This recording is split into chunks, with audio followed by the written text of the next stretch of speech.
자, 여러가지 순열 봅시다. 우선은 가장 쉬운 것부터 보죠. 중복 순열부터 봅시다. 자, 중복 순열은 초딩도 해요. 아주 쉬운 개념입니다. 서로 다른 n개 중에서 중복을 합해서 r개를 택해서 일렬로 나열하는 방법인데, 뭐 예를 들어서 뭐가 있을까?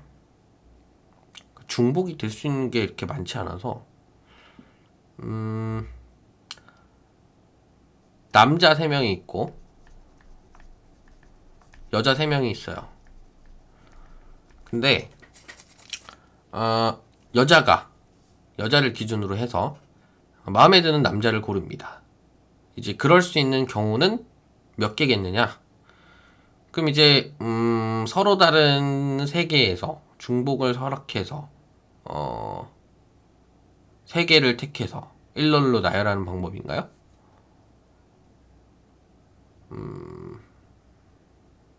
그치. 자, 여자가 1, 2, 3이라는 여자가 있어요. 그리고 남자는 A, B, C라는 남자가 있습니다.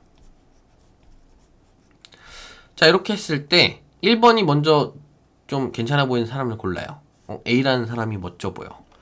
A라는 사람을 고릅니다. 2번이 봤어. 사람 눈은 비슷한가 봐. A를 골랐어. 3번은 좀 취향이 특이해서 B를 골랐어요. 그러니까 이런 경우가 가능하다라는 얘기예요.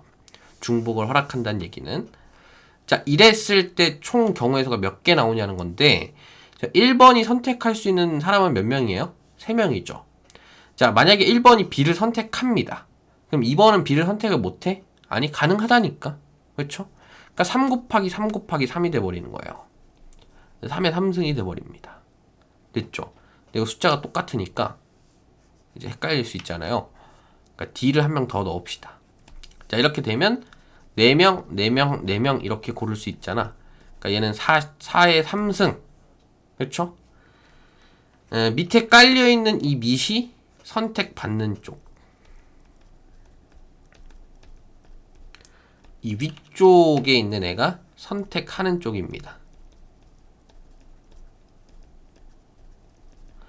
됐죠? 이게 이제 중복 순열이에요. 근데 이게 뭐 중복 순열이다라는 것을 꼭 기억해서 뭔가 문제를 풀고 이런 거는 이제 별 필요 없어요. 그러니까 SERC에서 R 과정에서 굳이 중복 순열이라는 단어를 표현할 필요는 없습니다. 알고 있으면 좋지만.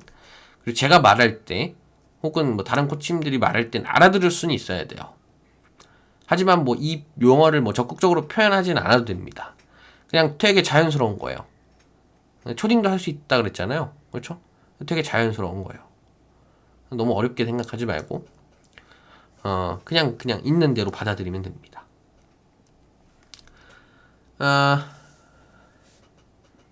됐죠? 그리고 이 선택받는 쪽, 선택하는 쪽에 대한 용어에 또 뭐 이렇게 좀 약간 오해를 하는 학생들이 있는 것 같은데, 뭐 서로 다른 6개에서 중복을 허락해서 3개를 택한다라고 했을 때 3개가 택함 받는 쪽이니까 3의 6승 아닌가요? 뭐 이렇게 얘기하는 경우가 있는데, 좀 다시 한번 생각해 보세요. 그런 질문하기 전에는 꼭 다시 한번 생각을 하고 질문을 하세요. 얼토당토 않는 얘기입니다. 물론 표현적으로는 그런 오해가 있을 수 있는데, 그냥 표현만 보고 수학을 하는 사람이 어딨어. 실제적으로 머릿속에서 그런 경우들을 생각을 해봐야지. 그쵸? 저는 이제 문과식 수학이라고 표현을 하는데, 뭐 딱히 문과 비하 발언은 아니지만, 문과 애들 중에서 특히 수학을 못하고 흔히 수포자라 그러죠. 수포자들의 대부분의 경우가 이래요. 그러니까 그냥 막 말한 대로 그냥 딱 그대로 적용하려고 한단 말이야. 수학은 절대 그런 학문이 아니에요. 절대 아닙니다. 오해예요, 오해. 그러니까 수학은 뭐 암기하는 게 아니고 이해하는 단원이고 다 오해해요. 수학처럼 외워야 될 게 많은 단원이 없습니다. 많은 과목이 없어요. 됐죠? 여기에 시간을 오래 쓸 수 없어. 원순열을 봅시다. 자, 원순열 같은 경우에는 원형의 탁자에 둘러앉는 경우를 얘기를 하는 건데, 뭐 가령 예를 들어서 4명의 학생이 이렇게 둘러앉는다라고 치죠. 그랬을 때 이 경우를 3팩으로 계산을 한다는 거예요. 정확히는 4분의 4팩으로 계산을 한다는 겁니다. 이게 왜 그런 거냐면, 그냥 1, 2, 3, 4의 4명의 학생이 순서가 있는 상태에서 쭉 나열을 하면은 그냥 이제 순열이잖아요. 그거는. 그러니까 4p4가 된단 말이야. 이건 이제 4팩토리알이죠. 근데 이제 원순열 같은 경우에는 이렇게 1, 2, 3, 4로 앉는 경우와 잘 보세요. 1, 2, 3, 4 이렇게 앉는 경우와 또 아이고 이렇게 1, 2, 3, 4 이렇게 앉는 경우와 마지막으로 1, 2, 3, 4 이렇게 앉는 경우가 다 똑같아요. 그러니까 2의 양옆에 1, 3이 있고 1의 양옆에 2, 4가 있고 3의 양옆에 2, 4가 있고 이런 구도가 똑같습니다. 이 4개의 경우가 다. 그래서 4로 나눠주는 거예요. 그러니까 똑같이 생길 수 있는 경우에 대한 중복 제거의 개념입니다. 됐어요? 자, 근데 뭐 원순열만 하면 사실 뭐 그냥 공식만 외워서 써도 되니까 별로 어렵지 않은데 이제 어떤 부분에서 문제가 어려워지냐면 사실 원형으로 배열된 경우는 그렇게 뭐 없고 실제로 수능에서도 원순열 같은 경우에는 출제가 되지 않아요. 예. 이건 좀 약간 논란의 여지가 있는 개념. 그쵸? 이거 처음 시간에 얘기했었죠? 논란의 여지가 있을 수 있는 개념이기 때문에 이런 부분에서는 문제 출제를 잘 안 합니다. 잘. 근데 어쨌든 간에 좀 이제 원순열 쪽에서 어렵다고 하는 개념이 뭐냐면 이제 탁자 이런 데 이제 앉는 거. 여기 두 자리 있고 이렇게 이런 식으로 둘러 앉는 거. 이런 경우를 잘 못해요.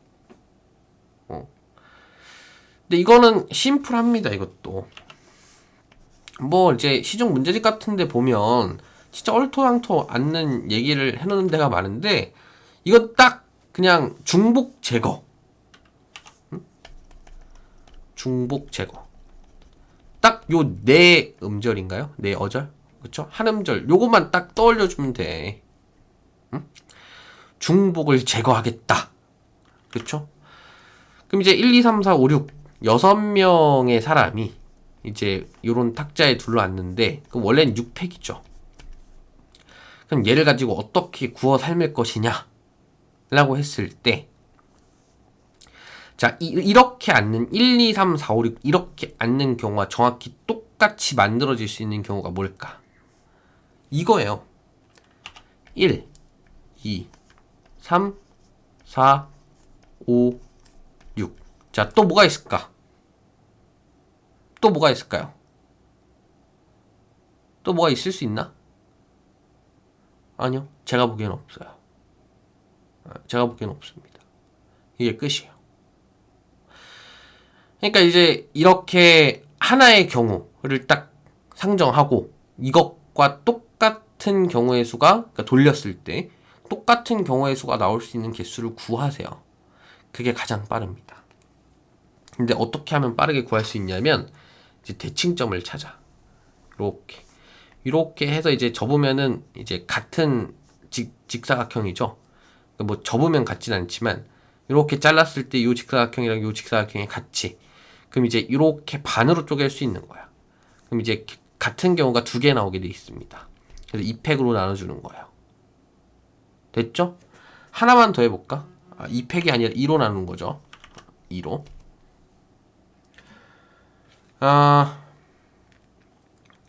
정사각형으로 한번 해봅시다. 이렇게 둘러앉아요. 자, 총 8명이죠. 그럼 8팩으로 시작은 해. 근데 요렇게 접어도 되고 요렇게 접어도 되네? 그러면은 요렇게 4개가 같은 경우가 나오네요. 그쵸? 이럴 땐 어떻게 해야 될까? 4팩으로 나누는 거예요. 요렇게 해주면 됩니다. 됐죠? 이것도 2팩으로 나누는 거지. 왜 줬지? 어쨌든 이렇게 해서 이제 어떻게 하면은 같은 경우가 이렇게 나올 것이냐 이렇게 대칭점을 기준으로 잘라봐라. 이렇게 하면은 이런 문제들도 얼추 다 해결이 됩니다. 됐죠? 직접 뭐 문제가 나오면 해보시고 뭐 또 어려운 지점들이 나오는 문제들이 있으면 그런 부분에 대해서 또 질문을 해서 해결을 하면 되겠죠. 자, 그 다음에 가장 많이 나오면서도 뭐 가장 심플하게 이해할 수 있는 이제 순열, 같은 것이 있는 순열입니다. 사실 뭐 원순열도 어떻게 보면 뭐 같은 것이 있는 순열의 일종인데, 그러니까 중복이 있는 거잖아요. 근데 이제 느낌은 조금 달라요. 어떻게 느낌이 다르냐면 N개가 있는데 그 중에서 P개, Q개, 뭐 R개 뭐 이렇게가 이제 다 같은 게 이제 P개, 같은 게 Q개, 같은 게 R개 이렇게 있는 상황에서 PQR을 더했을 때가 N이래. 됐죠? 이제 이렇게 있는 상황에서 일렬로 나열하는 방법의 개수는 몇 개가 있겠느냐 하면 그냥 사실 N팩이긴 한데, 이 P개, Q개, R개 이 각각의 구성 요소들이 서로 다 같대요. 서로 다 같은 애들이래.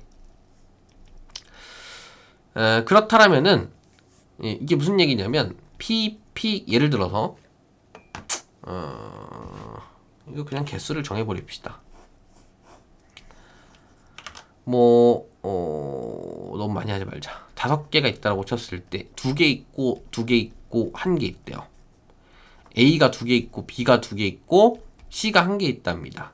이랬을 때 이 알파벳을 나열하는 경우에 대해서 구하는 건데, AA, BB, C 이렇게 나열되는 알파벳의 경우가 있겠죠.